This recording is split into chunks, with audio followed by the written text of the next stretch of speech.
గుర్తుపెట్టుకో, భూమి ఆకాశములు గతించినను నా మాటలు ఏమాత్రము గతింపవు అన్నాడు నా యేసయ్య. నా మాటలు అచ్చైనా పొలైనా తప్పిపోదన్నాడు. నా మీద విశ్వసించి ఒకడు అడుగు వేస్తే ఆ అడుగు ఇరుగును పడనీయకుండా దాన్ని విజయవంతంగా ముందుకు నడిపించే బాధ్యత నాది. నడు. సందేహింపక, సందేహం అనే అడ్డుబండలు, అవిశ్వాసం అనే అడ్డుబండలు తొలగిస్తే గానీ అద్భుతాలు జరగవు. నేను నీకున్నా, నేను నీకు తోడై ఉన్నా, నీ మైనస్ని నేను ప్లస్గా మారుస్తా, నేను నీకు జయం ఇస్తా, కృంగిపోవద్దు, దిగులు చెందొద్దు, భయపడొద్దు, నేను నీకు తోడై ఉన్నానని 100 మాట్లాడినా విశ్వాసం అనే చెవి లేనాడికి ఆ మాటలు వినపడవు. అలాగని దేవుడు మాట్లాడలేదా?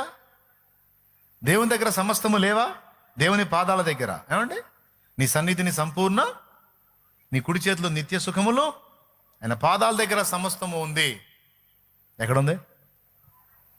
అది ఉంది అని చూసే కళ్ళు నీకుంటే, అది నమ్మటం నీ చేతనైతే, ఆ విశ్వాస నేత్రాలతో పొంది ఉన్నానని నీవు నమ్మగలిగితే, చూడగలిగితే ఖచ్చితంగా అవి నీకు దొరుకుతాయని మీరు ప్రార్థనలో అడుగు వాటిని పొంది ఉన్నామని నమ్ముడి, అప్పుడు అవి మీకు కలుగునని ఆయన చెప్పిన మాట అక్షరాల సత్యం అవుతుంది. కళ్ళు కొంచెం చిన్నవి చేసి చూడండి, వెంటనే చైనా మనిషి గుర్తొస్తాడు నీకు. అలాగని కొంచెం పెద్దవి చేసి చూడండి, దయ్యం ఆకారం మీ ముఖంలో మీకే కనపడుతుంది. కాబట్టి చిన్నవి కాదు, పెద్దవి కాదు, ఎలా ఉంటే బాగుంటుందో అలా సెట్ చేశాడు నీ కళ్ళు. ఉన్నట్టు నీ ముఖం అద్దంలో చూసుకో, ప్రశాంతంగా ఉంటావు. అట్లా కాకుండా ఏ భాగానైనా సరే నువ్వు దాన్ని పొజిషన్ నుంచి మార్చి చూసావా, తేడా కనపడద్ది. ఇది ఎంతమందికి తెలుసు? కాబట్టి ఆ కోణంలో నా ఫేస్ నాకు అందంగా ఉంటుంది, మీ ఫేస్ మీకు అందంగా ఉంటుంది. దేవుడు అట్లా చేశాడు. కాబట్టి ఇప్పుడు ఇంత అందమైన మొహం ఎంతమందికి కనపడుతుంది? కళ్ళున్నోళ్ళందరికీ కనపడుతుంది. కానీ కళ్ళు లేని అంధుడికి నేను కనపడతానా? నా ముఖం కనపడిద్దా? సరేలే, మీరు మరీ అట్లా చూడవాకండి, మరీ అంత గ్లామర్ ఏం లేదులే, ఏదో అట్లా ఒక రకంగా ఉన్నాను అనుకోండి, మొత్తానికైతే ఉన్నాగా. కళ్ళు ఉన్నోళ్ళందరికీ కనపడుతున్నాగా. కళ్ళు లేనోడికి నేను కనపడతానా? అలాగని నేను లేనా? నా వెనక బ్యాక్గ్రౌండ్ లేదా? ఆ బ్యాక్గ్రౌండ్లో వేలాడు తీయబడినటువంటి బుగ్గలు లేవా? అవి రంగురంగులుగా లేవా? కానీ అంధుడికి ఇవన్నీ నేనున్నా లేనట్టే, వెనక బ్యాక్గ్రౌండ్ అంత అద్భుతమైన కలర్స్తో ఉన్నా లేనట్టే. అయితే కళ్ళు ఉన్నోళ్ళకి నేను ఉన్నాను, బ్యాక్గ్రౌండ్ ఉంది. కళ్ళు లేనోడికి కళ్ళు లేవు, కానీ నేను లేనా? చెప్పండి. అలాగే దేవుణ్ణి నువ్వు కరెక్ట్గా దృష్టించే ఆ విశ్వాసపు నేత్రాలు నీకుంటే, నీ కావలసిన సమస్తము దేవుడి దగ్గర ఉన్నాయి. ఇప్పుడు లేనిది ఏంటంటే, దేవుడి దగ్గర సమస్తము ఉన్నాయని విశ్వాసముతో చూసే ఆ విశ్వాసపు నేత్రాలు చాలా మందికి లేవు. విశ్వాసంతో చూసి పొందటం, విశ్వాసంతో నడిచి పొందటం, అడుగులు వేసి పొందటం, మాట్లాడి పొందటం, విశ్వాసంతో దేవుణ్ణి అడిగి పొందటం. అసలు ముందు దేవుణ్ణి అడగాలంటే దేవుని దగ్గర సమస్తం ఉన్నాయి అనేది ముందు నువ్వు విశ్వాసంతో చూడాలి కదా. ఇదే శుక్రవారం ఫాస్టింగ్ ప్రేయర్లో ఒక సోదరు నా దగ్గరికి వచ్చింది. అన్న, వయసులో నాకంటే పెద్దదే, కానీ ఏం చేద్దాం, పెద్దోళ్ళు కూడా నన్ను అన్న అంటారు. 70 ఏళ్ళ తల్లి కూడా అన్నావు అంటుంది. ఏంది చెల్లెమ్మ దగ్గరికి తీసుకున్నాం, మరి ఏం చేద్దాం, ఇంత పెద్ద చెల్లిలో దేవునికి స్తోత్రం కలుగును గాక. మీరు గట్టిగా చెప్పాలి స్తోత్రం. వయసులో నాకంటే కొంచెం పెద్దదే, వివాహమై నాకు 17 సంవత్సరాల కాలమైంది నాయన, కానీ నాకు సంతానం లేదు. 17 ఏళ్ళు పెళ్ళై 17 ఏళ్ళు నేను గొడ్రాలుగా ఉన్నాను, నాకు సంతానం లేదు. సమాజంలో నాకు చిన్న చూపు ఉంది, కుటుంబంలో నాకు తృణీకారం ఉంది, అత్త ఇంట నాకు అభ్యంతరం ఉంది. నా పరిస్థితి ఏమిటని ఇదే శుక్రవారం ఫాస్టింగ్ ప్రేయర్కి వచ్చింది కొంతకాలం క్రితం. అప్పుడు ఫాస్టింగ్ ప్రేయర్ అయిపోయింది. నేను వెళ్ళబోతున్నప్పుడు ఆ బిడ్డ నాకు కనబడింది. నేను ఒక మాట చెప్పాను, సోదరి, నేను నీ మీద చేతులుంచి ప్రార్థన చేయక మునుపు నీ ఒక్కటి చేయగలవా అన్నాను. చెప్పు బాబు. విశ్వాస నేత్రాలు కలిగిన దానివై నీ 2 చేతులలో దేవుడు అనుగ్రహించిన ఒక పసిబిడ్డను విశ్వసించగలవా అన్నాను. నీ విశ్వాస నేత్రాలను తెరచి దేవుడు నీకు అనుగ్రహించిన సంతానమును నీ 2 చేతులలో నీవు కలిగి ఉన్న ఆ దర్శనాన్ని నీ విశ్వాస నేత్రాలతో నువ్వు చూడగలవా అన్నాను. నీకు అర్థమైందని నేను చెప్పింది? చేతిలో బిడ్డ లేడు, కానీ ఉన్నాడని నువ్వు నమ్ము. దేవుడు దాన్ని జరిగించినట్లు నేను నీ కోసం ప్రార్థన చేస్తా. అప్పుడు ఆ 2 చేతులు ఎలా పెట్టి నా ముందు నిలిచింది. అక్షరాలా జరిగింది. ఇది కహాని కాదు. నేను చెప్పేది అబద్ధమైతే దేవుడు వింటున్నాడు. నన్ను ఎవరన్నా నెగిటివ్ అనుకుంటే మాత్రం వాళ్ళ పళ్ళు దేవుడే. కాబట్టి నేను ఉన్న సంగతి చెబుతున్నా. అబద్ధాలతో అవసరం ఏముంది? నమ్ముట నీ వలనైతే నమ్మువానికి సమస్తము. ఎందుకు ఆమెకు ఆ మాట చెప్పానంటే, మీరు ప్రార్థనలో అడుగు వాటి నెలను పొందుతామని నమ్ముడి, అప్పుడు మీకు అవి అనుగ్రహింపబడునని లేదు బైబిల్లో. ప్రార్థనలో మీరు అడుగు వాటి నెలను పొంది ఉన్నామని నమ్ముడి. పొందాను, పొందుతాను కాదు, పొందాను, నాకు దక్కిందది, నా చేతికి వచ్చిందది, నాకు దేవుడు అనుగ్రహించి ఉన్నాడని విశ్వాస నేత్రాలతో వీక్షించమని చెప్పాడు ప్రభు. మార్కు సువార్త 11వ అధ్యాయం. ఆ రెఫరెన్స్ కూడా కొంచెం అండర్లైన్ చేసుకోండి. 24వ వచనం, 11వ అధ్యాయం 24వ వచనం. అందుచేత ప్రార్థన చేయనప్పుడు మీరు అడుగుచున్న వాటి నెలను పొంది ఉన్నామని నమ్ముడి, అప్పుడు అవి మీకు కలుగునని మీతో చెప్పుచున్నాను. ఈ ఒక్క చోటే ఉందా? ఇంకో చోట కూడా ఉందా? మత్తయి సువార్తలో కూడా ఆ మాట ఉంది. ఏమన్నాడు? పొందుతామని, పొందబోతున్నామని నమ్ముడి అన్నాడా? పొంది ఉన్నామని నమ్ముడి అన్నాడా? చూడండి, పొంది ఉన్నామని అంటే ఇదిగో ఈ వస్తువు ఉంది, దీనికోసం నేను ప్రార్థన చేస్తున్నాను, ఇది దేవుడు నాకు ఇస్తాడు, నేను పొందుతాను అని కాదు. నా చెయ్యి ఖాళీయే, కానీ నా ఖాళీ చేతిలో ఇదిగో దీనికోసం నేను అడుగుతున్నాను, ఇది ఉంది అని నేను విశ్వసించాలి. నేను అడిగాను, దేవుడు ఆలకించాడు, నాకు అనుగ్రహించాడు, నా విశ్వాసాన్ని దేవుడు సిగ్గుపరచడు అని ఇందాక మీ చేత వాక్యం ఇంకా మొదలు పెట్టక మునిపే మన ప్రార్థన విని మనతో మాట్లాడిన దేవునికి స్తోత్రం స్తోత్రం అని చెప్పమన్నాను. చెప్పారా? మాట్లాడా? మాట్లాడక ముందే చెప్పించాను ఆ స్తోత్రాలు. అదేంది, నీతో మాట్లాడక ముందే స్తోత్రాలు ఎలా చెప్పావు? అదే విశ్వాసం అంటే. పొందిన తర్వాత కాదు. విశ్వాసం ఏమంటదంటే, పొందక ముందే నేను పొంది ఉన్నానని నమ్మిద్ది. విశ్వాసం అనగా నిరీక్షింపబడు వాటి యొక్క నిజ స్వరూపము, అదృశ్యమైనవి ఉన్నవి అనుటకు రుజువు. ఇప్పుడు ఆమె చేతిలో బిడ్డ ఉన్నాడా? కానీ విశ్వాసం ఏమంటుంది? అదృశ్యమైనది ఉన్నది. కంటికి కనబడనంత మాత్రం లేదని కాదు. నా బాహ్య నేత్రాలకు అది ఇప్పుడు కనబడట్లేదు, కానీ నా విశ్వాసపు నేత్రాలకు అది కనబడుతున్నది. గనుక నేను విశ్వాస నేత్రాలతో నాకు దేవుడు అనుగ్రహించిన సంతానమును బట్టి కృతజ్ఞతలు చెల్లిస్తున్నాను.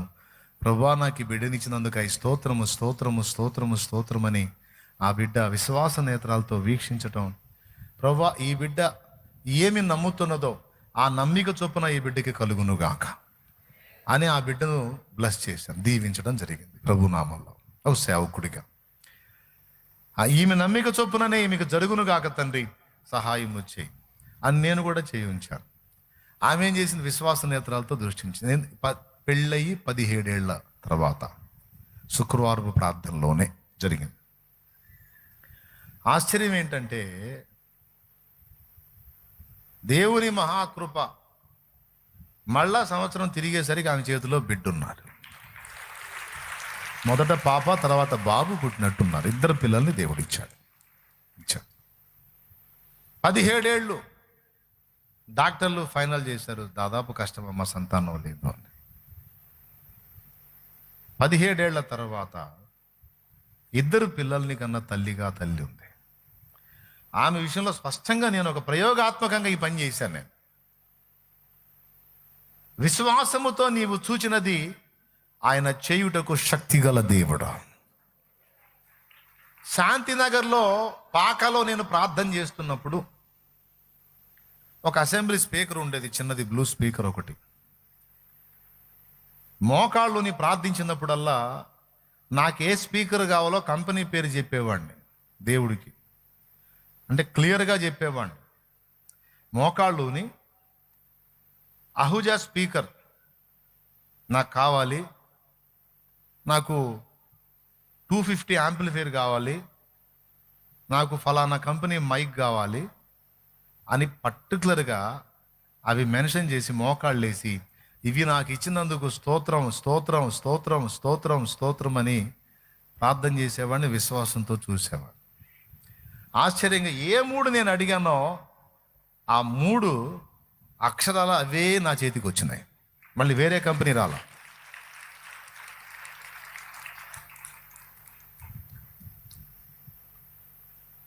అర్థమైందా? ఏ కంపెనీ నేను అడిగానో మోకాళ్ళుని ప్రార్థన చేసి విశ్వాస నేత్రాలతో అడిగాను, ఇస్తాడు అనుకోలా, ఇచ్చాడని కృతజ్ఞతలు చెల్లించా. చాలాసార్లు మీకు అక్కడ ఏం కనపడుతుందని అడిగాను, ఏం కనపడుతుంది? ఇప్పుడు కూడా చెట్లు కనపడతాయి అంటారు మీరు. అది అది అది మనకు దేవుడు స్వాధీనపరిచినట్టు, మందిరం విస్తరింపబడినట్లుగా నేను విశ్వాసంతో చూస్తున్నాను. మరి మీకు ఎట్ట 9 చెట్లు కనపడుతున్నాయి, ఏ చెట్లు కనపడుతుంది మీకు? ప్రియులారా, గుర్తుపెట్టుకోండి, ఎప్పుడైనా సరే బాహ్య నేత్రములతో నువ్వు చూసేవి స్థిరము కాదు. విశ్వాస నేత్రాలతో నువ్వు చూసిందే తర్వాత ఈ బాహ్య ప్రపంచంలో నీ ముందు ప్రత్యక్షమవుతుంది. ఇదేదో కహానీ కాదు, లేకపోతే ఏదో మెస్మరైజ్ చేయటం కాదు. నేను ప్రాక్టికల్గా అనుభవించినవి చెప్తున్నాను. నేను సరే పాక తీసేసి మందిరం కడదామని మొదలు పెట్టాం. ఆ పాకలో ఉన్నప్పుడే ప్రార్థన చేశాను. విశాలమైన మందిర ప్రాంగణం, దానికి ఈ పక్క ఇట్లా ఉండాలి, బలిపీఠం ఎలా ఉండాలి, బ్యాక్గ్రౌండ్ ఎలా ఉండాలి. ఆఖరికి మందిరంలోకి ఎక్కేటప్పుడు మెట్లతో సహా రెడాక్సైడ్ వేసి చక్కగా నీట్గా, అర్థమైందా? మెట్లు కూడా రెడ్ కలర్తో ఉండాలి, లోపల ఎలా ఉండాలి అని అసలు ఊహలు నాదూటలు. ఏమండి కొంతమంది అంటారు, ఊహల ప్రపంచం. ఏం ప్రపంచం? ఊహల ప్రపంచం. ఊహల ప్రపంచంలో ఊహించుకోమంటున్నాడు ఈ పిచ్చోడు అనుకుంటున్నారు. అవును, దేవుని యందు విశ్వాసం ఉంచిన వాడు ఏది ఊహిస్తాడో దానికి మించి చేస్తానని బైబిల్లో రాశాడు కదా. మరి ఆ మాట సంగతి ఏంది బ్రదర్? మీరు అడుగు వాటికంటే, ఊహించే వాటికంటే మళ్ళీ ఎవరన్నా దీన్ని మిస్ అవుతారని ఏకంగా పాటే రాపిచ్చాడు. అడిగే వాటికంటే, ఊహించే వాటికంటే, అడిగే వాటికంటే, ఊహించే వాటికంటే అధికముగా చేయగలవు యేసయ్యా,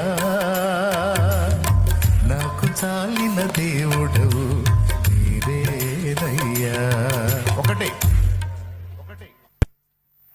నీ విశ్వాసానికి సాధ్యమైనంత వరకు మించే చేస్తాడు కానీ తక్కువ మాత్రం చేయడు. ఇది మాత్రం మర్చిపోవద్దు. నీవు అడిగిన దానికి, ఊహించిన దానికి, లేదా విశ్వసించిన దానికి మించే నా దేవుడు కార్యం చేస్తాడు కానీ దానికి తక్కువగా మాత్రం చేయడు. పక్క దేవునికి మహిమ. నేను మోకాళ్ళుని మందిరం స్ట్రక్చర్ అంతా కూడా నా తలంపుల్లో విశ్వాస నేత్రాలతో నేను వాటిని చూశాను. పని కట్టుకుని అసలు జరిగిద్దా లేదా అని. ఏం చేద్దాం, టెస్టింగ్లు. మరి ఒక పట్టాను వచ్చాము లైన్లోకి, టెస్టింగ్లు. ఇప్పుడు నేను విశ్వసిస్తున్నాను, నమ్ముతున్నాను దేవుడు ఇలాగ చేస్తాడో లేదో అని పరీక్ష పెట్టి కూర్చోలేదు కానీ విశ్వసించి దేవుణ్ణి స్తుతిస్తూ వచ్చాను. సరే, అంతా అయిపోయింది. మరుసటి రోజు మందిర ప్రతిష్టారాధన అంతా అయిపోయింది. 2008 సంవత్సరం ఆగస్టు 6వ తారీఖు మందిర ప్రతిష్ట శాంతినగర్లో. ఆ మందిరం అంతా రెడీ అయిపోయింది. ఆహా, మందిరం అంతా కూడా నేను ఏదైతే విశ్వాస నేత్రాలతో వీక్షించానో యాజ్ ఇట్ ఈజ్గా డిటో దించేశాడు దేవుడు. దేవుని స్తోత్రం అనుకొని వాకిడి దగ్గరికి వచ్చినప్పుడు మెట్లు కూడా నిర్మాణం అయిపోయింది, కానీ మెట్లకు నేను అనుకున్న కలరు రాలా. స్తోత్రం. ఇదొక్కటే ఆగిపోయిందే నా విజన్లో అనుకొని, మరి తెల్లవారితే మరి మందిర ప్రతిష్టారాధన కూరగాయలు అవి తెచ్చుకోవాలిగా. మరి అప్పుడు ఆ సామాగ్రి కోసం మార్కెట్కి వెళ్ళాను. ఆ బిర్యానీ వండేదానికి ఆ దినుసులు అవన్నీ కావాలి కదా. అప్పుడు అంతా మనమేలే, దేవునికి స్తోత్రం. కాబట్టి ఆ విస్తళ్ళు వచ్చిన వాళ్ళకి ఆ గ్లాసులు అవన్నీ కూడా ఐటమ్ తేవాలి కాబట్టి వెళ్ళాను. మరి నైటు 11 అవుతుంది. ఆ ఉన్న బిడ్డల్లో ఎవరో ప్రేరేపించబడ్డారు. రెడ్ ఆక్సైడ్ తెచ్చి దాన్ని సిమెంట్లో కలిపి నేను వెళ్ళి ఆ సరుకులన్నీ తీసుకొని వచ్చేసరికి ఆ మెట్లకు కూడా అది వేసేసి పెట్టేశాడు. వాస్తవంగా ఇది ఒక్కటి మిస్ అయింది, ఇది నెరవేరలేదు అనుకున్నా. ఏందిరా మిస్ అయ్యేది, నాకు సమస్తము సాధ్యమే అన్నట్టు అది కూడా అయిపోయింది. వచ్చి చూసి బిత్తరపోయి అప్పుడు ఇక రోడ్డు మీద నిలబడి మందిరం చూస్తే ఏ స్ట్రక్చర్ నేను విశ్వాస నేత్రాలతో చూశానో అది యాజ్ ఇట్ ఈజ్గా అయిపోయింది. అది ఎంట్రన్స్ ఇప్పుడు లైట్గా కనపడుతుంది, అది రెడ్ ఆక్సైడ్ పోయి. ఆ ఫోటో ఇప్పటిది చూడండి. ఆ లోపలికి మందిరానికి ఎంటర్ అయ్యేటప్పుడు ఆ గేట్లు దాటినాక 2 మెట్లు కనపడుతున్నాయి, అడుగున కనపడుతుంది రెడ్ ఆక్సైడ్. కనపడుతుందో లేదో మరి, కనపడకపోతే ఎక్కడే 100 కిలోమీటర్లే లేదు, గట్టిగా కేకైతే ఆడికి కనపడిద్ది, పోయి చూడొచ్చు. అది ఓకేనా?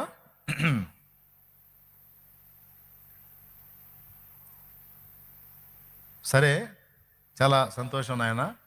ఇప్పుడు ఏదైతే నేను ఆనాడు విశ్వాస నేత్రాలతో వీక్షించి ప్రార్థించి స్తుతించానో, దేవుని కృతజ్ఞతలు చెప్పి ఎదురు చూశానో, ఆ కార్యాన్ని, అడిగిన వస్తువుని, మందిరాన్ని, ఆ స్ట్రక్చర్ని, ఆత్మల్ని, సమస్తాన్ని కూడా దేవుడు నెరవేర్చకుండా లేడు.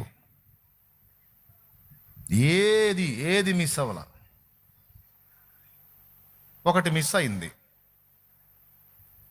ప్రార్థన కొరకు 1 ఎకరంలో ఒక చిన్న ప్రేయర్ గార్డెన్ క్రియేట్ చేద్దామని, ప్రేయర్ గార్డెన్ కొరకు 1 ఎకరాన్ని దేవుని ముందు నేను ఉంచా. అది కూడా ఎందుకంటే ఏకాంత ప్రార్థన నాకు దేవునితో అలా గడుపుకోవటం అలవాటు. నేను మంచినీళ్ళ చెరువు దగ్గర ప్రార్థనకి వెళ్ళినప్పుడు, అప్పట్లో ఏది 2010-11లో ఏకాంత ప్రార్థనకి ఆ చెరువులోకి వెళ్ళినప్పుడు ప్రార్థనలో కూర్చొని ప్రభుతో మాట్లాడుకుంటున్న నన్ను 2 సార్లు మున్సిపాలిటీ వాళ్ళు లేపారు, తాగుబోతుండ అనుకొని. దేవునికి స్తోత్రం. ఎవరు అనుకొని? తాగుబోతుడు అనుకొని. ఎందుకంటే ఆ చెరువులో మనుషులు పడి చచ్చిపోతున్నారు. అందుకని ఈడెవడో వచ్చాడు, ఆడే కూర్చున్నాడు, తాగిన కాడికి తాగి దూకుతాడేమని వాళ్ళ భయం వాళ్ళది అనుకుంటా. మరి ఎందుకో 2 సార్లు నన్ను మంచిగా దేవునితో బాగా మాట్లాడుకుంటా ఉన్న టైంలో 2 సార్లు ఏయ్ ఎవరు ఏం చేస్తున్నాడా? ప్రార్థన చేసుకుంటానండి, ప్రార్థన చేసుకుంటున్నాను. ఏం చెరువులో ప్రార్థన చేయరా స్వామి? ఎవడు నువ్వు బలి వాళ్ళు?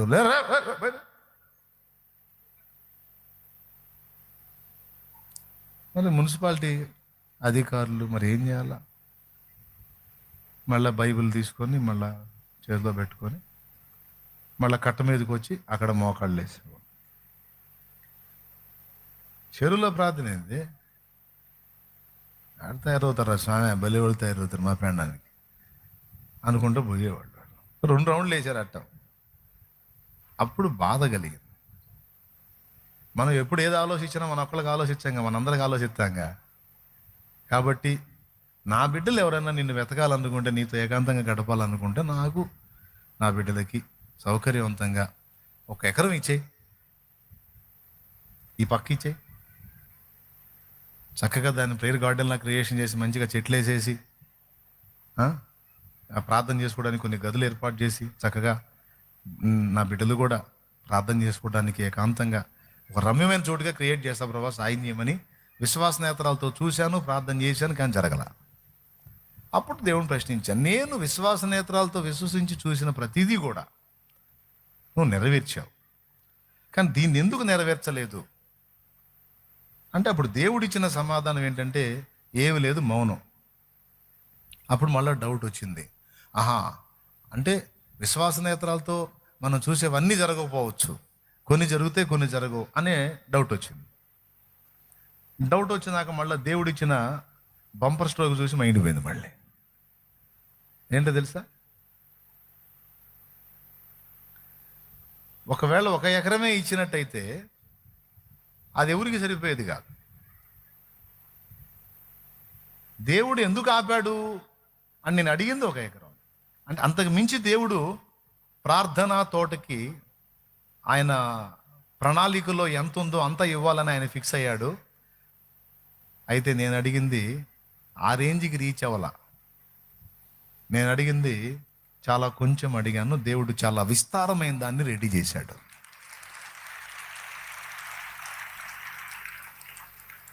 ఇప్పుడు మనం ఆయన రేంజ్ని చూసి కూడా అడగవచ్చు, ఇబ్బంది ఏం లేదు, ఆయన ఫీల్ కాడు. అరే మరీ కడుపాత్రం లాగా ఉంది రాని కన్నడ ఆయన, ప్రభా నా రేంజ్ కాదు నాయన, నేను రిక్వెస్ట్ చేస్తున్నాను, నీ రేంజ్కి తగ్గట్టు అడుగుతున్నా ప్రభా, మళ్ళీ నేను తప్పుగా ఎంచొద్దు, దురాశ అనుకోవాకు నాయన, నేను అడిగేదేదో నీ రేంజ్కి తగ్గట్టు అడగాలి, అంతే కదండి. ఇప్పుడు అలెగ్జాండర్ ది గ్రేట్ దగ్గరికి వెళ్ళి 5 రూపాయలు అడుగుదామా? రిస్క్ చేసి ఆయన దగ్గరికి వెళ్ళా పోయి 5 రూపాయలు అడిగితే ఏమైనా పద్ధతి కాదు కదా. అరే ఇంత రిస్క్ చేసి నా ముందుకు 5 రూపాయల కోసం వచ్చారా నువ్వు, ఎవడు అనుకుంటాడు. రాజు హోదాకు తగినట్లుగా అడిగితే కూడా రాజును గౌరవించింది దాంతో సమానం. కాబట్టి ప్రభువుని నేను అడిగింది చాలా కొంచెం, దేవుడు నాకు సిద్ధపరిచింది చాలా విస్తారం. కనుక దేవుడు ఆ సమయం తీసుకొచ్చినప్పుడు, ఆ కార్యాన్ని ముందుకు తీసుకొచ్చి దాన్ని నా ఎదురుగా రప్పించినప్పుడు నాకు అర్థమైంది, ఓ ఇప్పుడు 1 ఎకరం ఎక్కడా, 10-12 ఎకరాలు ఎక్కడా?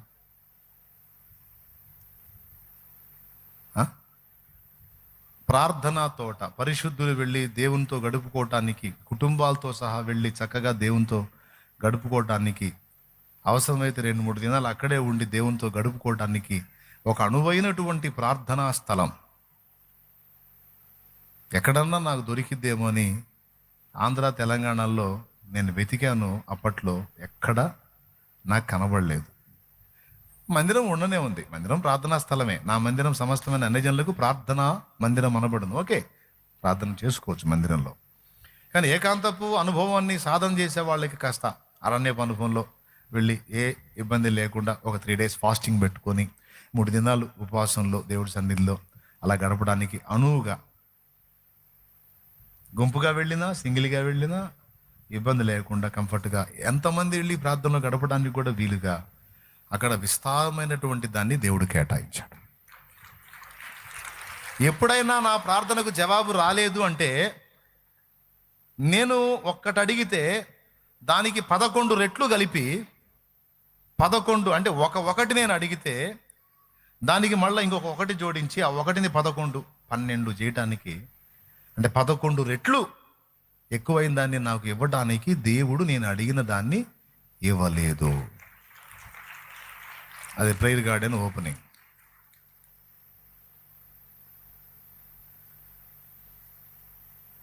అప్పట్లో ఇంకా ఏమి ఏర్పాటు చేయాలి, ఇప్పుడైతే చాలా అద్భుతంగా రెడీ అయిపోయింది.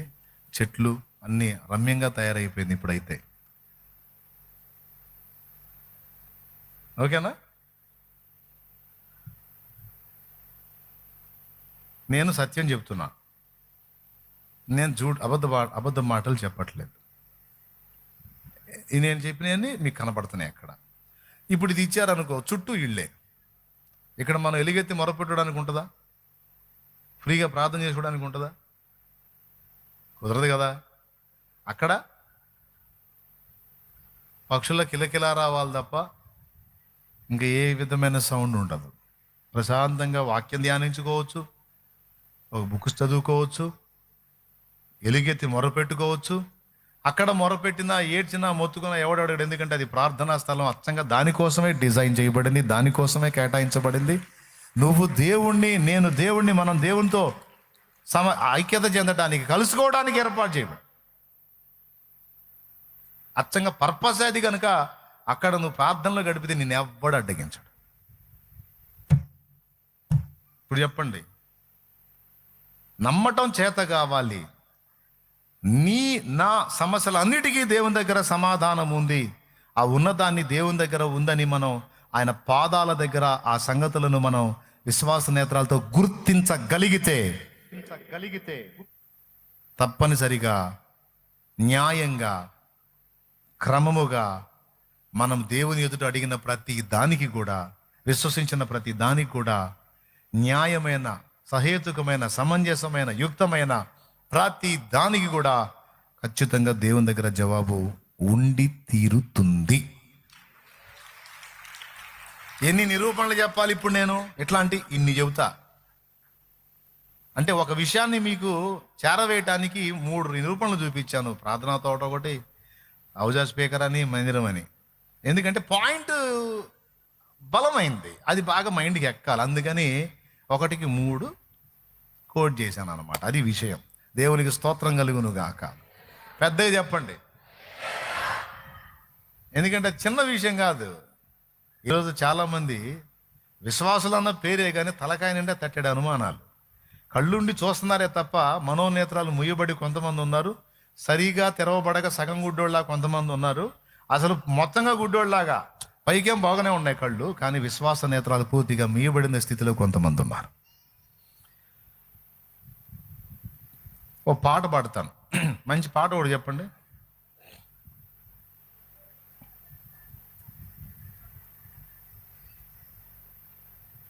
సరే, ఏం వద్దుగా, పాట వద్దుగా, మరి ఏదన్నా చెప్పండి. ఒక పాట సిగ్గుపడతారు.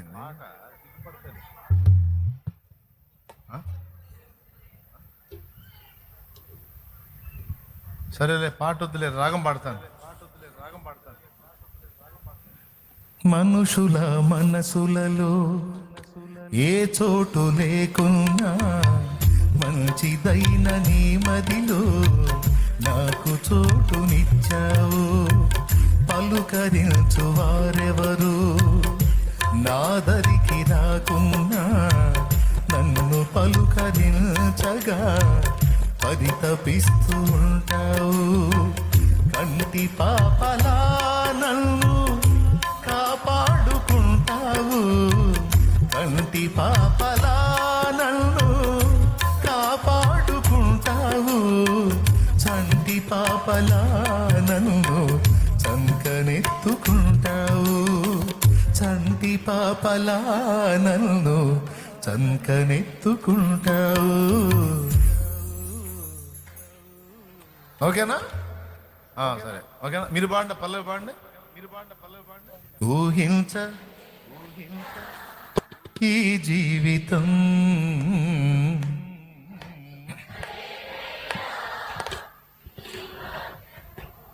ఇప్పుడు నేను పాడిన పాట ఎన్నతగన్ నేను ఎంత బాగుంది. ఎన్నతగన్ నన్ను అనే పాట ఇప్పుడు పాడనే కదా, ఎంత బాగుంది. అదే కన్నులు జారిన కన్నీళ్ళు పాడినట్టున్నా కదా. ఏం పాడాను? ఊహించలేదనేది పాడానా? ఓహో, ఈ ప్రశ్న నేను ఇలా అడుగుతాను, మీరు ఊహించలా. సరే సరే, నేను ఊహించలేదే పాడానా? ఎంతమందికి వినపడింది? పెద్ద చెప్పండి. రైట్, మీ అందరికీ వినపడింది. చెవిటి వ్యక్తికి, చెవులు వినపడని వ్యక్తికి పాడానా పాడలేదా? పాడింది నిజం, పాడినోడు నేను ఉన్నాను, విన్నోళ్ళు మీరు ఉన్నారు, పాట కూడా మీకు వినపడింది, రికార్డ్ అయింది, అంతా నిజం. కానీ చెవిటి వాడికి అది లేదు, ఉన్నా అది అందదు. విశ్వాసం అనే కళ్ళు లేని వాడికి దేవుడి దగ్గర ఎన్నున్నా అవి చూడలేడు. విశ్వాసం అనే చెవి లేని వాడికి దేవుడు ఎంత మొత్తుకొని చెప్తున్నా అది వినబడదు. ఇప్పుడు చెప్పండి, లోపం ఎవరి దగ్గర ఉంది? మన దగ్గర ఉంది. విశ్వాస విషయంలో బలహీనత ఎవరి దగ్గర ఉంది? మన దగ్గర ఉంది. అదే విశ్వాసం ఉంటే దేవుని దగ్గర సమస్తము ఉంది. ఓకేనా? దేవునికి స్తోత్రం కలుగును గాక. కొంతమంది అంటారు, అట్టయితే దేవుడిగా ప్రార్థన చేయొచ్చుగా, మరి ఎందుకు పోరాటాలు అని మాట్లాడుతున్నాం అని. పోరాటాలు అనేవి మానవ ప్రయత్నం. ఆ పోరాటాలు అనేవి మానవ ప్రయత్నం. అది ఎలాంటిదంటే, కుష్ఠరోగులను మీరు వెళ్ళి యాజకునికి చూపించుకోండి అంటే మరి వాళ్ళు వెళ్ళి చూపించుకోవాలిగా. అట్లా కాకుండా ఆ పని కూడా యేసయ్య చేస్తాడా? లేదు. ఆయన చేసే కార్యం ఆయన చేస్తాడు. వీడు నడవమన్న చోట నడవాలి. అట్లాగే పౌలు నడికట్టు తగిలితే స్వస్థత వచ్చింది, చేతిగుడ్డ తగిలితే స్వస్థత వచ్చింది. పౌలు పలికితే జరిగింది. గుడ్డోడు అవుతావంటే అయ్యాడు, సచ్చినోడు బతుకుతాడంటే బతికాడు. అయ్యిందా లేదా? జరిగినాయా జరగలేదా? అందరూ చెప్పండి. మరి అట్లయితే చెరసాల్లో వేయబడ్డప్పుడు రోమీయుడైన నన్ను నేర నిర్ధారణ జరగక మునిపే నన్ను కొట్టడం, చెరసాల్లో వేయటం ఎలా చేస్తారు మీరు అని పాయింట్అవుట్ చేసి తన హక్కును అక్కడ వినియోగించి శతాధిపతికి సహస్రాధిపతికి వెన్నులో వణుకు పుట్టించాడా లేదా? మరి అట్లా చేయకూడదు కదా. సైలెంట్గా తన్నులు తిని ఏ ప్రశ్న వేయకుండా హల్లెలూయా అనుకుంటూ రావాలిగా. మరి ఎందుకు ప్రశ్నించాడు అంటే, ఉన్న అవకాశాలని వినియోగించుకోమని దేవుడే చెప్పాడు. దేవుడే ఆ ఛాన్సులు ఇచ్చాడు, ఆ హక్కులు ఇచ్చాడు, అవకాశాలు ఇచ్చాడు. ఇచ్చిన వాటిని వినియోగించాలి, అవసరమైతే ప్రశ్నించాలి. అయినా దుర్మార్గానికి తెగబడితే అప్పుడు అవసరమైతే సీన్లోకి నా దేవుడు ఎంటర్ అవుతాడు. ఎవడి తోలు ఎలా ఒలవాలో ఆయన ఒలుస్తాడు. మంచి మనసాక్షి ఉన్నోడికి, చెవులు గల్లోడికి నేనేం మాట్లాడుతున్నానో, ఏ స్టెప్ తీసుకుంటున్నానో దిమాగ్ సరిగా పనిచేసినోడికి అర్థమైద్ది. కానీ ఏమండి, ఆఫ్ మైండ్ వాళ్ళకి ఏమర్థమైద్ది? ఆశోధుడికి ఏమర్థమైద్ది? వాడు ముందు నుంచే ద్వేషం నేనంటే వాడికి అర్థమై సావదు. అర్థమైందా? వాడు ఏ కాడికి కూడా నక్కలు వెతుకుతాయంట. నక్కలు ప్రాసలో ఎందుకులే రంధ్రములు వెతుకునందా మనం బాగుంటుంది. స్తోత్రం. నేనేం చెబుతున్నాను, ఎవరి క్షేమం కోసం చెబుతున్నాను, అది తీసుకోడి. నక్కలు, సర్పములు ఇవి రంధ్రములే వెతుకును. అట్లాగే చెప్పిన దానిలో మంచిని తీసుకోడి, పిండాకుడు లేదు. ఏదో ఒకటి కామెంట్ చేద్దామని సోది మాటలని వాగేటువంటి చెత్త సరుకును చూశాను నేను. దేవునికి స్తోత్రం కలిగినగాక. దేవుడు నీకు ఇచ్చిన హక్కులు ఉన్నాయి, దేవుడు నీకు ఇచ్చిన అధికారాలు కొన్ని ఉన్నాయి, అవకాశాలు కొన్ని ఉన్నాయి. అది దేవుడే ఆయన కృపతో అనుగ్రహించాడు. ఆయన పరిచర్య కొరకు, ఆత్మ రక్షణ కొరకు వినియోగించుకోవాలి, సాధించుకోవాలి. అవసరమైతే పోరాటం చేయాలి. అయినా అడ్డం తిరిగి దుర్మార్గం చేస్తే అందరం మోకాళ్ళేసి ప్రార్థన చేయాలి. అప్పుడే దేవుడే దిగొచ్చి ఎవడి నరాలు ఎట్ట తీయాలో వాడి నరాలు అట్ట తీస్తాడు, ఆయన చేస్తాడు. దేవునికి స్తోత్రం. కాబట్టి దేవుడు చేసే కార్యం దేవుడు చేస్తాడు. మానవ ప్రయత్నంగా మనం నడవమన్న చోటికి మనం నడవాలి. విశ్వాసముతో నడవాలి, విశ్వాసముతో వినాలి, విశ్వాసంతో చూడాలి. అది నమ్ముట నీ వలనైతే నమ్మువానికి సమస్తమో. ఇప్పుడు చెప్పండి, ఎన్ని సమస్యల్లో ఉన్నారు, ఏ ఇబ్బందుల్లో ఉన్నారు మీరు కూడా చూడగలరా? ఇప్పుడు అప్పుల్లో తలంతలోతు మునిగిపోయినారు. అప్పుల్లో ఎప్పుడు మోకాళ్ళేసి కళ్ళు మూసిందో ఎవడొచ్చి అడుగుతాడో ఏదో ఒకటి, అప్పు ప్రభా, అయ్యా అప్పు నాయనా, అప్పు ప్రభా, అప్పు తీర్చినాయనా, అయ్యా వార్నింగ్ ఇచ్చిపోయాడయ్యా, అయ్యా నెల వస్తుందయ్యా, అవన్నీ కట్టాలి ప్రభా, అప్పుడు ఏదో తీసుకున్నా ప్రభా, ఏం చేయాలి అర్థం కావట్లేదు, ఎటు ఇచ్చేవాడు ఎవడు కనపట్టలేదు ప్రభా, అయ్యా ఏం చేస్తాడు ఆయన, హల్లెలూయా స్తోత్రం ప్రభా, అయ్యా నీకు 104 ప్రభా, సాయం చేయి ప్రభా, సాయం చేయి ప్రభా. ఇదే కదా జరుగుతుంది, అదే కదా. ఇప్పుడు నేను అంటాను, తల నిండా అప్పుల్లో మునిగిపోయి ఉన్నావు. అసలు అప్పులన్నీ ఏమీ లేవు, అడిగేవాడు ఎవడు లేడు, అన్నిటిలో నుంచి దేవుడు నిన్ను విడుదలలోకి తీసుకొచ్చాడు. ఇప్పుడు నీ పరిస్థితి ఎలా ఉందంటే నీ చేతితో ఇతరులకు ఇచ్చే స్థాయిలో నువ్వు ఉన్నావు అని నేను అంటాను. నీ మీద ఉన్న రుణాలన్నీ కొట్టివేయబడ్డట్లుగా, నీ చేత్తోనే ఇతరులకు సాయం చేస్తున్నట్లుగా నిన్ను చూడమని నేను చెబుతున్నాను. చూడగలవా? అయ్యా నేను సాయాలు చేయటం ఏమోనయ్యా, నేను సాయాలు చేయటం ఏమోనయ్యా, ఆ అప్పులు పోతే నాకు అంతే చాలయ్యా. ఇంత చెప్పినా మళ్ళీ ఆడికే వస్తారు. దేవునికి స్తోత్రం. ఎంతసేపు చెప్పి మళ్ళీ ప్రార్థన చేయడం దగ్గరికి వచ్చి, అయ్యో పోతాయా, అల్లాడిపోతున్నానయ్యా, పోవాలా, గట్టిగా చేయి ప్రార్థన అంట. నేను చెబుతున్నా, నీవు అంతరంగంలో విశ్వసించకుండా మనోనేత్రాలతో, విశ్వాస నేత్రాలతో దేవుడు నిన్ను విడిపించాడనే విషయం నువ్వు చూడకుండా, నేను ఎంత గట్టిగా చేసినా, ఎంత మొత్తుకొని చేసినా, ఎంత ఎగిరెగిరి చేసినా, మాడుగు పెట్టి బాది ప్రార్థన చేసినా నీవేది నమ్ముచున్నావు అదే జరుగును కానీ మరి నువ్వు నేను నమ్మమన్నదాన్ని చొప్పున నీవు నమ్మకుండా భిన్నంగా నమ్మితే అది ఎలాగ జరుగును? మరి ఏం చేద్దాం? సమస్త కార్యాలు విశ్వాసము ద్వారా నెరవేరుతాయని విశ్వాసాన్ని ఒక తాళం చెవిలాగా ఇచ్చాడు మనకి. ఏం చేద్దాం? ఆ తాళం చెవి వినియోగించకపోతే మనకి లాక్ ఓపెన్ కాదు, సరుకు బయటికి. దేవుని దగ్గర సమస్తము ఉన్నాయి. అవన్నీ స్వతంత్రించుకోవడానికి అవసరమైంది విశ్వాసము అనే తాళపు చెవి.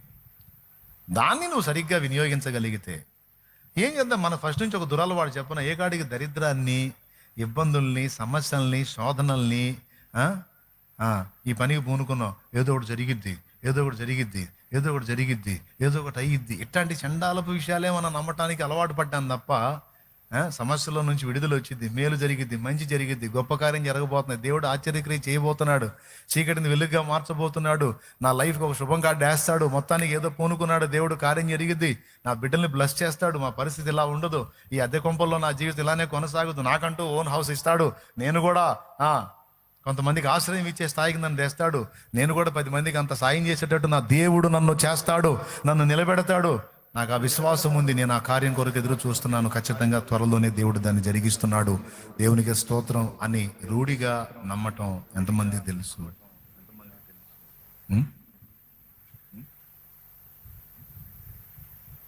అందుకే ఆయన అన్నాడు, నమ్ముట నీ వలన ఇద్దా. నా భాషలో చెబుతాను, చేత ఇద్దా. చేత అయితే అయిపోయినట్టే పో. సమస్త విషయాల్లో, ఆయన సేవలో కూడా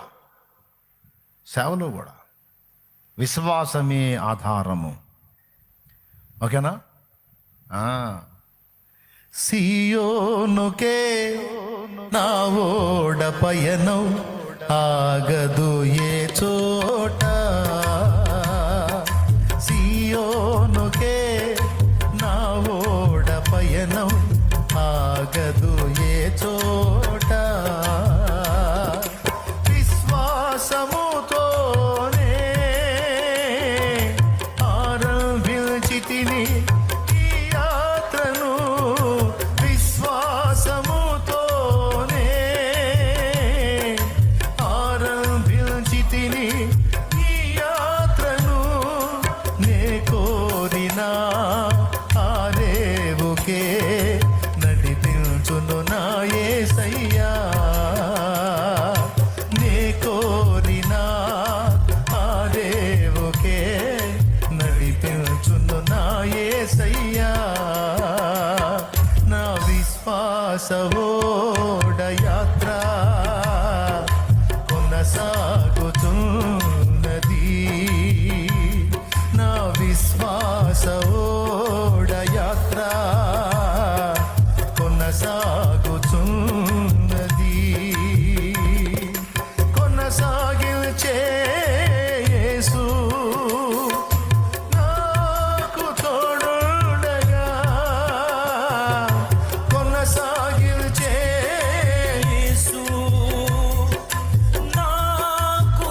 టీవీలు మోగుతుండే, మా ఇంటి చుట్టూ టీవీలు మోగుతుండే.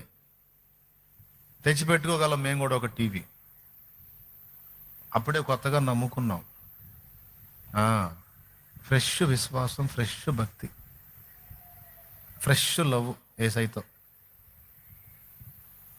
ఎట్లా అంటే మేము టీవీ తెచ్చుకొని మేము కూడా చూడకపోగా మా చుట్టూ ఉండి టీవీ చూస్తున్న వాళ్ళకి మారు మనసు రావాలని ప్రార్థన చేసేవాళ్ళు. ప్రభా, వాళ్ళ గంటల గంటల సమయం ఎలా వృధా చేసుకుంటున్నారో చూడండి ఆయన. వాళ్ళ జీవితాలు ఎందుకున్నాయో వాళ్ళకి అర్థం కాకుండా అయిపోయింది ప్రభా.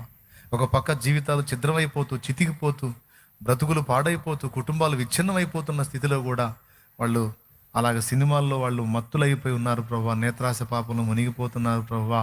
దయచేసి వాళ్ళని దర్శించు ప్రభా అని ప్రార్థన చేసామే తప్ప మేము పెట్టుకోవాలి టీవీ. మరి మేమేం చేసేవాళ్ళం అంటే సీడీ ప్లేయర్ తెచ్చుకొని అందులో సీడీ పెట్టుకొని,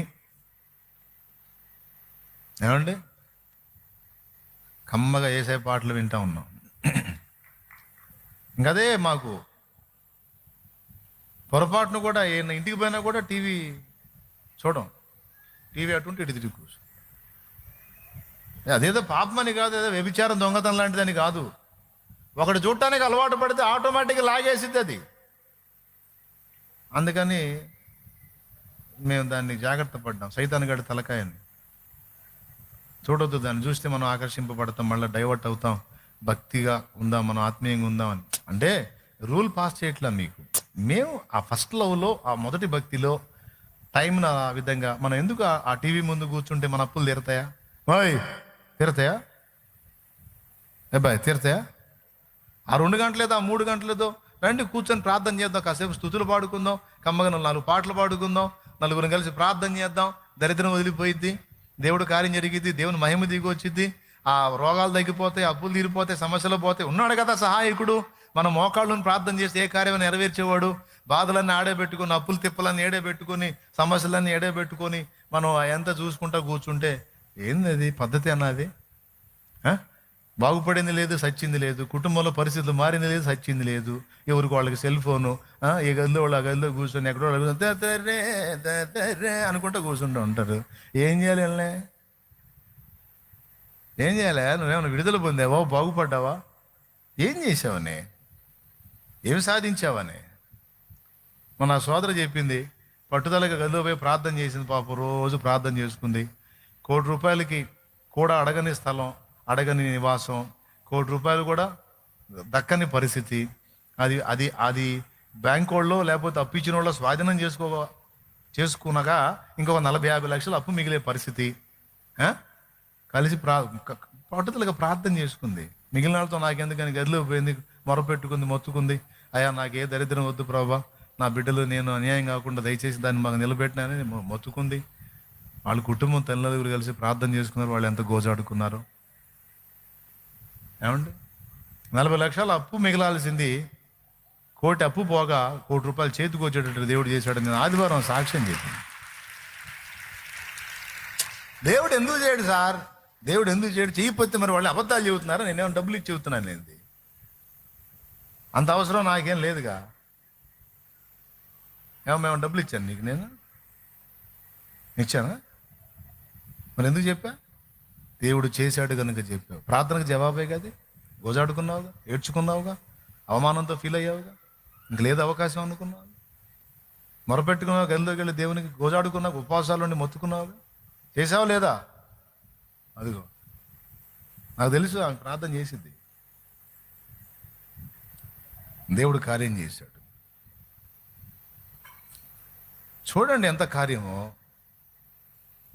ఉన్న నివాసం అమ్ముడు పోగా, ఉన్నది అదే వాళ్ళకు ఉన్న షాపు అమ్ముడు పోతే ఇంకా 40-50 లక్షలు అప్పు మిగిలాల్సింది. అప్పు మొత్తం పోయి 1 కోటి మిగిలేటట్టుగా 2 దానికి రేటు వచ్చేటట్టు దేవుడు చేశాడు. వాస్తవంగా వాళ్ళున్న బాధల్లో ఎవరు రేటు రానియకుండా తొక్కిపట్టే పరిస్థితి. ఎందుకు తెలుసా? సమస్యల్లో మనం ఉన్నప్పుడు రూపాయి దాన్ని పావలాగా అడుగుతారు. ఎందుకంటే మన బాధలు వాళ్ళకి తెలుసు కాబట్టి. మరి ఒకడు కక్కురుతోడు ఉంటాడు, మరీ లోకుల సొమ్ము ఊరక తీసుకున్నాడు, 10 పైసలకు అడుగుతాడు. వాడిని ఏం చేయాలో అర్థం కాదు. అది మరీ అన్యాయం. రూపాయి దాన్ని మరి 10 పైసలకి, ఎందుకంటే వాడికి అవసరం ఉంది, వాడే ఈగ సత్తాడా ఇస్తాడని నేను చెబుతున్నాను. మరి కార్యం జరిగిందిగా. మరి నీ కుటుంబం విచ్ఛిన్నమై ఈ కుటుంబంలో పరిస్థితులు బాగలేక తల్లిదండ్రుల కష్టాలు తల్లిదండ్రులు పడతా ఇంట్లో పరిస్థితులు బాగలేక అప్పులు పాలైపోయి ఇంకా ఇంతవరకు ఒక దారి ఏది దొరకని స్థితిలో సమస్యల వలయంలో సతమతం అవుతూ ఆ? భక్తి సాధన చేయకుండా మరి ఏ విధంగా ఎవరు చేంజ్ చేస్తారు? దేవుడే కదలాలా, ఏదో కార్యం దేవుడే చేయాలా, నీ ఇల్లు బయటికి రావాలా, బాగుపడాలా, నీ కుటుంబం క్షేమం పొందాలంటే దేవుడు కదలాలిగా. దేవుడు కదలాలంటే నువ్వు ముందు దేవునికి అందుబాటులో రావాలిగా. తలకాయనంటే దరిద్రం పెట్టుకొని కూర్చుంటే అంటే ఎట్ట కుదిరిద్ది? నేను చెబుతుంది ఒట్టి మాటలా, జాగ్రత్త పడాల్సిన విషయాలేగా. సేవ అయినా, కుటుంబ క్షేమమైనా, సమాజ క్షేమమైన ఏదైనా సరే బిడ్డలారా, దేవుని పాదముల చెంత కనిపెట్టుకోవాలి. ఉన్నదంతా అక్కడుంది. ఎలాంటి కార్యాలు చేశాడో తెలుసా? నాకు ఊహ తెలిసిన దగ్గర నుంచి 2-3 ఏళ్ళలో కాస్త అప్పు లేని బతుకు, ఆ తర్వాత నుంచి ఇక అప్పులో అప్పులు అప్పులో అప్పులు అప్పులు. ఆ అప్పుల దెబ్బకి ఇప్పుడు కూడా ఎవరన్నా ఇస్తామన్నా తీసుకోనుగా. అస్సలు నీకు దండం, అప్పు ఇస్తాను అనొద్దు, మీ కాళ్ళు పట్టుకుంటాను, నాకు వద్దు. అప్పు అంటే నాకేం లేదు, కరెంటు పెట్టినట్టు ఉంటుంది. ఎందుకు తెలుసా? మనశ్శాంతి లేదండి. మన్నాకి పెళ్లి చేశారు అప్పు చేసి, తలా 3 ఇచ్చారు ఫైనాన్స్ పుస్తకాలు.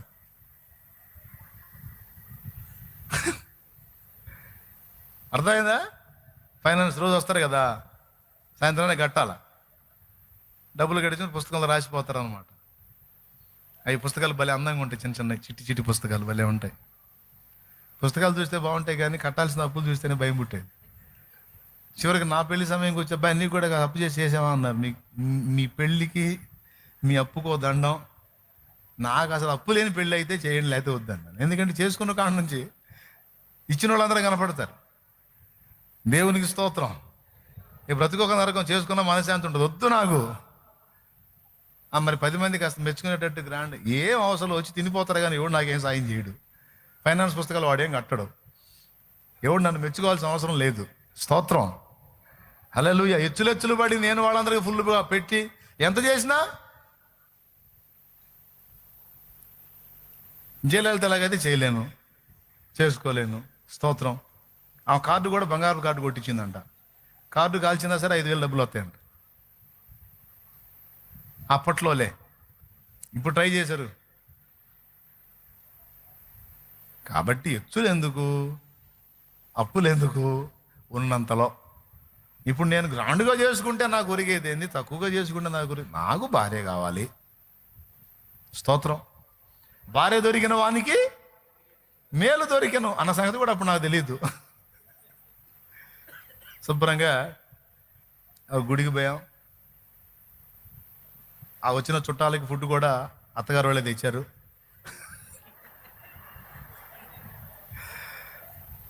నాలాంటి వాళ్ళు 4 ఉన్నారు, నా బాపతోళ్ళే అక్కడ. వాళ్ళు కూడా 4 జతలు పెళ్ళికి. అందరూ కలిపి ఒకటే డోలు. తాళి కట్టేటప్పుడు టక్కం టక్కం టక్కం 4 దెబ్బలు కొట్టేశాడు. అయిపోయింది, తాళి కట్టేశాను, పెళ్ళి అయిపోయింది. స్తోత్రం.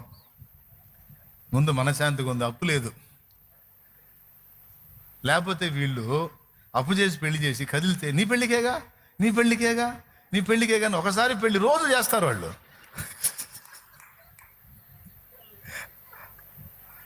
చేసుకున్నది ఒకసారి. ఆ అప్పులు కట్టలాగా ఇబ్బంది పడుతుంది ప్రతిసారి. నీ పెళ్ళికేగా అని ఇంటి మొత్తం కలిసి నీ పెళ్ళి పెటాకులైందా మాట్లాడుతుంటారు. అందుకని నాకు వద్దు ఈ మనశ్శాంతి లేని దరిద్రం, నాకు వద్దు, ఎచ్చులు నాకు వద్దు. మీకు కూడా చెబుతున్నా, సలహా ఉపయోగపడుద్ది. ఏమైనా డబ్బులుంటే ఎచ్చులు పడిపోలేదే కానీ ఎందుకు ఎచ్చులు లేనప్పుడు? కాబట్టి ఉన్నంతలో తగ్గించుకోవాలి, ఓకేనా? అలాంటి అప్పులు అప్పులు అప్పులు అప్పులు అప్పులు ఆ జీవితం అప్పులు అంటే విరక్తి పుట్టి మరీ దారుణంగా 16,000లో పెళ్ళి అంటే ఊహించండి. 16,000 కనీసం అబ్బాయి డ్రెస్ రాదు ఇప్పుడు. కానీ కావాలని చేసుకున్నట్లా. ఎందుకు మీకు ఈ విషయాలు చెప్తున్నానంటే అప్పుల ఊబుల్లో పీకల దాకా మునిగిపోయి కొన్ని కుటుంబాలు, కేసుల్లో కొన్ని కుటుంబాలు, పిల్లలకి జాబ్స్ రాక కొన్ని కుటుంబాలు, ఆ, ఆ, కాపురాలు విచ్ఛిన్నమైపోయి కొన్ని కుటుంబాలు, జబ్బులతో ఉన్నటువంటి వ్యక్తులతో కొన్ని కుటుంబాలు, ఆ, ఆత్మీయత క్షీణతలోకి వెళ్ళిపోయి కొన్ని కుటుంబాలు, రక్షణ లేక నశించిపోతున్న వ్యక్తులతో కలిగిన కొన్ని కుటుంబాలు, వ్యసనాలు మానుకోకుండా ఆ వ్యసనాలకు బానిసలైపోయి వచ్చి కుటుంబాన్ని టార్చర్ చేసే వ్యక్తులతో కొన్ని కుటుంబాలు, ఇట్లా చాలా కుటుంబాల్లో వేదనలు ఉన్నాయి. నేను అంటున్నాను, కలిసి ప్రార్థన చేయండి, దేవునితో గడపండి, విశ్వాసంతో చూడండి, విజయాలు స్వతంత్రించుకోండి అని చెప్తున్నాను నేను. ఏమంటారు? ఖచ్చితంగా మొత్తం కలిసి మోకాళ్ళు వేసి యేసు ప్రభు ఎప్పుడైతే దొరికాడో ఒకటే మాట్లాడుకున్నాం, బైబిల్ ముందు పెట్టుకోవాలి, మొత్తం రౌండ్ వేయాలి, ప్రార్థన చేయాలి. రోజు ప్రార్థన చేద్దాం. ఇక చెడిపోయినవి చూడొద్దు, పనికి మళ్ళీ చూడొద్దు, టైం వేస్ట్ చేయొద్దు, ఏ చెత్త వ్యవహారాలకి వెళ్ళొద్దు, మారు మనసు పొందాం, బాప్తీసం పొందాం, పరిశుద్ధంగా ఉందాం, నోరు కాచుకుందాం, దేవుడికి కోసం చేయాల్సింది దేవుడికి కేటాయిద్దాం. ఓకే, నీకు దేవుడు ఇచ్చిన దానిలో నుండి పరిశుద్ధులకు ఆహారం కొరకు కేటాయించమన్నాడు, భద్రంగా దానికి కేటాయిద్దాం. అలాగే దేవుడు చెప్పినవన్నీ చెప్పినట్టుగా నెరవేరుద్దాం. అలాగే ఈ సమస్యల నుంచి పరిష్కారం కోసం ఇంట్లో 6 పెద్దవాళ్ళు ఉన్నాం, రోజుకొకళ్ళం ఉపవాసం ఉందాం, అందరం కలిసి ఆదివారం మందిరానికి వెళ్దాం. కుటుంబ సమస్యలు పరిష్కారం కావాలి, సమాజంలో ఆత్మలు రక్షింపబడాలి. కాబట్టి అమ్మ, నాన్న, అన్న, నేను, నా భార్య, అన్న భార్య, మొత్తం 6 పెద్దవాళ్ళం ఉన్నాం. మొత్తం పిల్ల బ్యాచ్ ఉన్నారు. పిల్ల బ్యాచ్ని వదిలేసి పెద్దవాళ్ళు 6 రోజుకొకళ్ళం ఫాస్టింగ్ ఉండి ప్రార్థనలో గడుపుదాం. మిగిలిన 5 వర్క్ చేయాలి. ఈరోజు ఒకళ్ళు చేస్తే రేపు ఇంకొకళ్ళు, అట్లాగా 6 రోజులు మా ఇంట్లో ఒకళ్ళు ఉపవాసం ఉండి ప్రార్థన చేసేవాళ్ళు. ఎన్నిసార్లు చెప్పాను ఈ విషయాలు.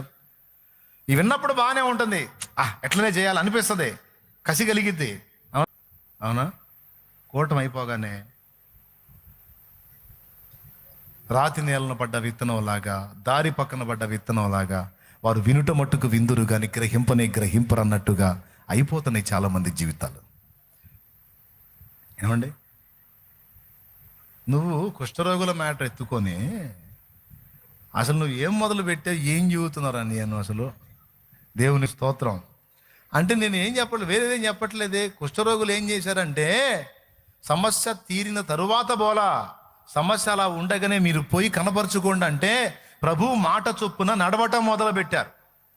అలా నడక మొదలుపెట్టి ప్రభువు చెప్పినట్లు చేస్తూ చేస్తూ ఉండగా, వారు పోవుచూ ఉండగా ప్రభువు చెప్పినట్టు చేస్తూ ఉండగా వాళ్ళ చేతులకు బిర్రుగా అతుక్కుపోయిన కట్లు అలా ఊడిపోతూ మొదలుపెట్టినాయి. దుర్గంధ భరితమైన వాళ్ళ దేహపు వ్రణములు, గాయములు, చీము రక్తాలు స్రవించేటువంటి గాయములు ప్యాక్ అయిపోతున్నాయి.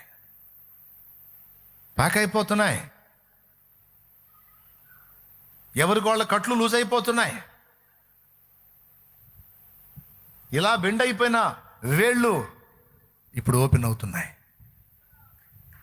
అవుతున్నాయి. వారు పోవచ్చు ఉండగా శుద్ధుల ఇది. అబ్బాయి, శుద్ధులు అయినాక పోదాం అనుకోవాలా.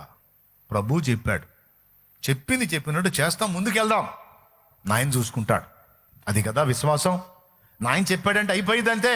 అయిపోయింది కదా, అయిపోయింది. మొత్తం 10 మంది బయలుదేరి వెళ్ళిపోయింది. కొంచెం దూరం వెళ్ళేసరికి వాళ్ళ కట్లన్నీ లూజ్ అయిపోయి ఊడిపోయి మొత్తం ఫ్రీ అయిపోయి ఒకళ్ళనొకళ్ళు చూసుకొని, నాకు తగ్గిందిరా, నా ఏళ్ళు ఫ్రీ అయిపోయినాయిరా, నా వేళ్ళు బాగా వచ్చినాయిరా, నా కాళ్ళు బాగా అయిపోయిందిరా, గాయాలు లేవురా, ఇప్పుడు నా దేహం నుంచి దుర్గంధం రావట్లేదు, స్మెల్ రావట్లేదు, బాగున్నాను, నేను క్యూర్ అయిపోయింది నాకు అంటే ఆధారుడు, నాకు కూడా క్యూర్ అయిపోయింది, అరే నాకు కూడా మొత్తం 10 మంది క్యూర్ అయిపోయింది. ఎప్పుడయింది? వాళ్ళు ఆగినప్పుడు అయిందా? ప్రభు మాట చొప్పున వారు చేయుచూ ఉండగా, వెళ్ళుచూ ఉండగా, పోవుచూ ఉండగా అయిందా? దేవుడు చెప్పింది చెప్పినట్టు నువ్వు చేయటం మొదలుపెట్టి అలా సాగిపో. నీవు అలా పోవచ్చు ఉండగా, దేవుని మాట చొప్పున నువ్వు నడుస్తూ ఉండగా, గుర్తుపెట్టుకో, భూమి ఆకాశములు గతించినను నా మాటలు ఏమాత్రము గతింపవు అన్నాడు నా యేసయ్య. నా మాటలు అచ్చైనా పొలైనా తప్పిపోదన్నాడు. నా మీద విశ్వసించి ఒకడు అడుగు వేస్తే ఆ అడుగు ఇరుగును పడనీయకుండా దాన్ని విజయవంతంగా ముందుకు నడిపించే బాధ్యత నాది. నడు. వీళ్ళనేమో రోగం తగ్గకముందే యాజకుడి కనపరుచుకోమన్నాడు. యోహాను సువార్త 2లో నీరు ద్రాక్షరసంగా మారకముందే, నీళ్లు నీళ్లుగా ఉన్నప్పుడే వెళ్ళి విందు ప్రధానికి ఇవ్వమన్నాడు. తీసుకెళ్ళి నీళ్లుగానే ఉన్నాయి. అయినా సరే పనివారు సందేహించలా. మరియమ్మ ముందే చెప్పింది, ఆయన మీతో చెప్పునది చేయుడి అని. ఆ మాట చొప్పున వాళ్ళు తీసుకెళ్ళి విందు ప్రధానికి ఆ నీళ్లు అందించారు. వీళ్ళ చేతుల్లోంచి ఆ నీరు విందు ప్రధాని చేతిలోకి వెళ్ళేసరికి మధురమైన ద్రాక్షరసంగా మారిపోయింది. ఎందుకు? చెప్పింది ఎవరు? నా ప్రభు. చెప్పినవాడు నా ప్రభు. ఆ రాయిని తొలగించండి అన్నాడు. మార్తమ్మ పరిగెత్తుకుంటూ వచ్చింది. ప్రభువా వద్దు, అబ్బాయి చచ్చిపోయి లోపల పెట్టి 4 రోజులు అయిపోయింది, దుర్గంధ భరితంగా ఉంటుంది. 3వ రోజుకే శవం వాసన వస్తుంది, 4 రోజులు దాటుతుంది, దుర్గంధం తట్టుకోలేము. నా తమ్ముడిని చూసి, నా సహోదరుని చూసి అందరూ ముక్కుకు వస్త్రాలు పెట్టుకోవడం నాకు ఇష్టం లేదు, తట్టుకోలేము, అందరూ తల ఒక మాట అంటారు, వద్దని అడ్డుపోయింది. ప్రభు ఏమన్నాడు? మార్తా మార్తా, నీవు నమ్మిన యెడల దేవుని మహిమ చూతువని నేను నీతో చెప్పలేదా? నువ్వు ఆగక్కడ, మీరు వెళ్ళండి, తీయండి రాయి పక్కకు అన్నాడు. రాయి పక్కకు దొల్లించారు. తండ్రి, నువ్వు ఎల్లప్పుడూ నా మనవులు వినుచున్నావని నేను నీ కృతజ్ఞతలు చెల్లిస్తున్నాను. నీవు నన్ను పంపితువని నా చుట్టూ ఉన్న వీళ్ళందరూ తెలుసుకున్నట్లు ఈ కార్యం జరిగించు. లాజరు, లాజరు బయటకు రా, బయటకు రా. బిగ్గరగా లాజరు బయటకు రా అని శబ్దం చేశాడు. అంతే, ఆ మృతదేహంలోకి జీవం వచ్చింది. ఆ మృతదేహంలోకి జీవం వచ్చింది. కాళ్ళు చేతులు మొత్తం బాడీ అంతా ప్యాక్ చేసేసారు కదా, సుగంధ ద్రవ్యాలు పూయటానికి ప్యాక్ చేసేస్తారు వాళ్ళు. కాబట్టి ఇక అతను చేతులు తీసుకొని విప్పుకోవడానికి లేదు. అలాగ ప్రేత వస్త్రంతో కట్టబడిన వాడై ఆ బంధింపబడిన స్థితిలో చిన్నగా అడుగులు అడుగేసుకుంటా సమాధి బయటకు వచ్చాడు. రాయి తీస్తే కాదనేది కాదు, విశ్వాసంతో శిష్యులు రాయి తీశారు. చచ్చిన శవం తిరిగి సజీవుడై బయటకు వచ్చాడు. సందేహింపక, సందేహం అనే అడ్డుబండలు, అవిశ్వాసం అనే అడ్డుబండలు తొలగిస్తే గానీ అద్భుతాలు జరగవు. అర్థమైందా? తీసేయాలి సందేహాన్ని, అనుమానాన్ని తీసేయాలి, అపనమ్మికను తీసేయాలి. విశ్వాసము గలవారమై అడుగులు వేయాలి, ప్రయత్నం చేయాలి. విశ్వాసంతో ముందే కార్యములు జరిగినట్టు నమ్మి దేవుని కృతజ్ఞతలు చెప్పేయాలి. అప్పుల నుంచి విడిపించి అడగటం తప్పని నేను అనట్లేదు, కానీ విడిపించినందుకు స్తోత్రమని విడుదలను నువ్వు విశ్వాస నేత్రాలతో చూడాలి. మరి దాన్ని బలపరిచేదానికే కదా ఈ పాటలన్నీ. నీవు మోసిన నిందకు ప్రతిగా పూదండ ప్రభువు ఇచ్చునులే, నీవు పొందిన వేదనలన్నీ త్వరలో తీరిపోవునులే. నీ స్థితి చూసి నవ్విన వారే సిగ్గుపడే దినమొచ్చేనులే. నీ స్థితి చూసి నవ్విన వారే సిగ్గుపడే దినమొచ్చేనులే. విడుదల సమీపించెను, నీకు వెలుగు ఉదయించును. విడుదల సమీపించెను, నీకు వెలుగు ఉదయించును. చెమ్మగిల్లు కళ్ళల్లోన కన్నీళ్ళెంత కాలం, కష్టాల బాటలోనే సాగదు పయనం. చెమ్మగిల్లు కళ్ళల్లోన కన్నీళ్ళెంత కాలం, కష్టాల బాటలోనే సాగదు పయనం. విడుదల సమీపించెను, నీకు వెలుగు ఉదయించును. విడుదల సమీపించెను, నీకు వెలుగు ఉదయించును. దేవునికి మహిమ.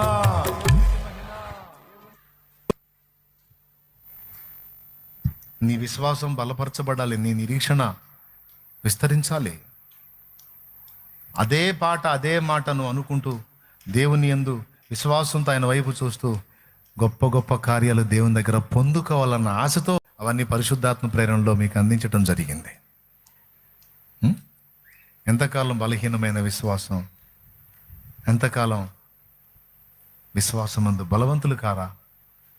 కుష్ఠరోగులే కావచ్చు, వాళ్ళ శరీరానికే కుష్ఠం ఉంది, ఆత్మీయంగా వాళ్ళు కుష్ఠరోగులుగా లేరు, యాక్టివ్గా ఉన్నారు.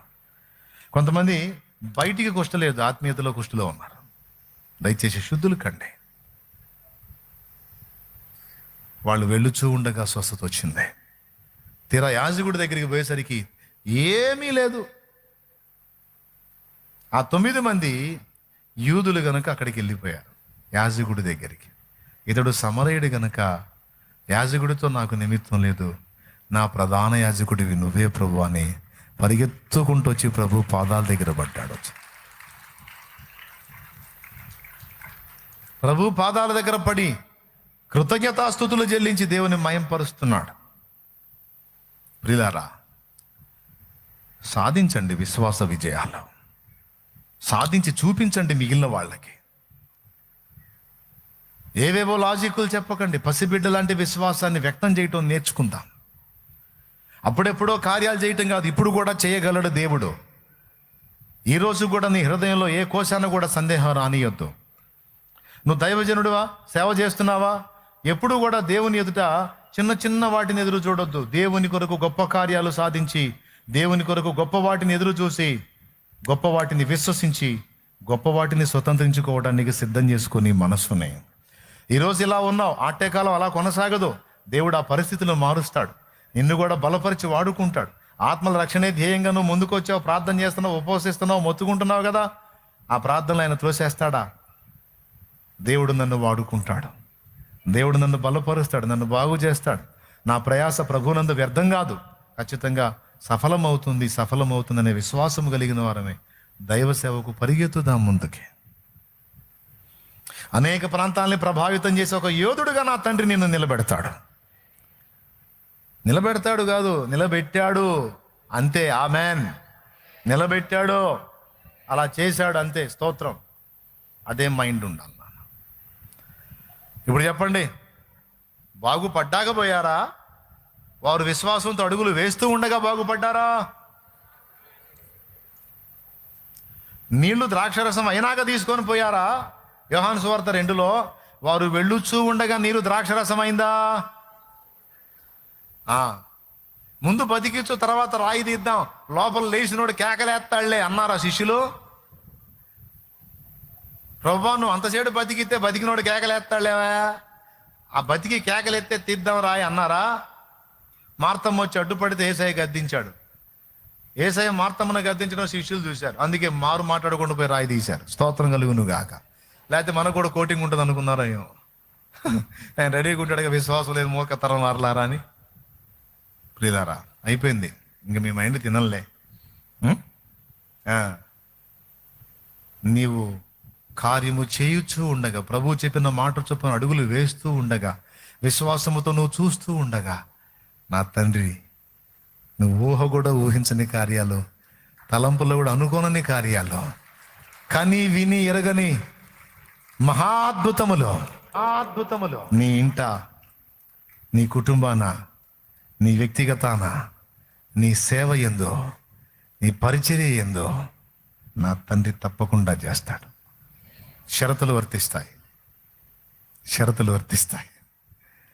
షరతు నంబర్ 1, అయినాక కాదు, నీవు నమ్మినాక అయింది. ఒకడు వచ్చి అంటాడు చేయమని, మరి చేస్తే నమ్ముతా, చేస్తే నువ్వు నమ్మేది ఏంది? ఏ జఫగాడే నమ్ముతాడు అని నేను అంట. స్తోత్రం. ఇక్కడ విషయం ఏంటంటే, చేస్తే నమ్మటం కాదు, ప్రభు రివర్స్, నమ్మితే చేస్తా. అందరూ చెప్పండి, చేస్తే నమ్ముతా కాదు, నువ్వు నమ్మితే, నమ్ముట నీ వలనైతే, నమ్ముట నీ చేతనైతే, మరి ఇక సందేహం ఎందుకు? నమ్ముదామా? ఎక్కడున్నాయి సమస్తము? ఆయన పాదాల దగ్గర ఉన్నాయి. ఏ కళ్ళు చూడగలుగుతాయి? చెప్పండి, నీ అప్పులకు తగిన ధనం ఏసయ్య దగ్గర లేదా అంటే, అన్నా 1 లక్ష 2 లక్షలు అంటే ఏసయ్యన ఏదో అద్భుతమైన చేస్తాడులే, కానీ ఏకంగా 50 లక్షలు అన్నా. పాపం 50 లక్షలు అంటే వామ్మ ఏడా, పెద్ద మొత్తమే మరి, ఏడా పాప. 50 లక్షలు కాదన్నావు, 1 కోటి అన్నావు. 1 కోటి రూపాయలు ఏడ మరి ప్రభువుకి అంటావా? ఎన్ని కోట్లో చెప్పు. ఆయన శ్రీమంతుడు.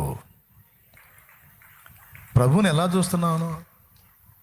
భూమి మీదకి నీ కోసం నా కోసం వచ్చినప్పుడు ఆయన పేదవాడు, కానీ ఇక్కడ మన కోసం రాక మునుపు, వచ్చి వెళ్ళిన తరువాత శ్రీమంతుడు.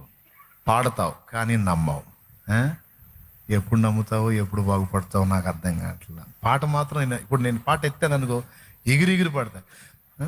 సిలువదారి నా బలిపీఠమా, నీ రక్తపు కోట నాకు నివాసమా. సిలువదారి నా బలిపీఠమా, నీ రక్తపు కోట నాకు నివాసమా. నన్ను నీవు పిలచిన పిలుపు రహస్యమా, నన్ను నీవు పిలచిన పిలుపు రహస్యమా. ఇది నీ త్యాగ సంకేతమా, ఇది నీ త్యాగ సంకేతమా. శ్రీమంతుడా యేసయ్యా, నా ఆత్మకు అభిషేకమా, నా అభినయ సంగీతమా. స్తోత్రం. ఏమండి, ఏమని పాడావు? శ్రీమంతుడు అంటే అర్థమైంది, అన్నీ కలిగి ఉన్నవాడు, సమస్తం కలిగి ఉన్నవాడు. శ్రీమంతుడా